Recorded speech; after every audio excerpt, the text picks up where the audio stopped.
to focus on a piece of sky that's somewhere around here. I'm going to zoom in on it now. It's a piece of sky that you would cover if you took a 5p piece and held it about 25 metres away. So imagine taking a 5p piece and putting it 25 metres away over a tiny piece of sky.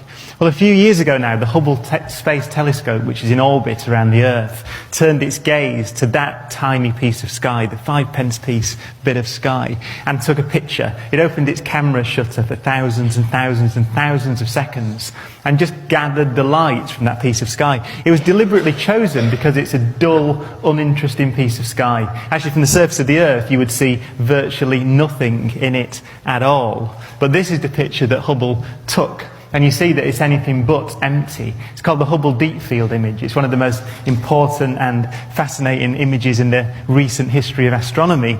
It's not empty. It's got lots of structure, lots of points of light in. There are actually over 10,000 points of light or blobs in that image. And virtually every one of them, over 10,000 of them, are actually galaxies, distant galaxies. So they're not stars, they're galaxies. Now those galaxies, on average, have, 100,000 million stars like our sun in them, at least.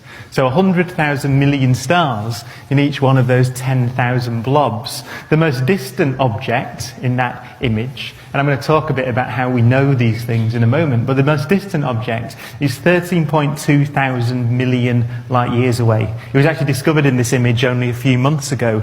Now, light travels at 300,000 kilometers per second, 186,000 miles a second.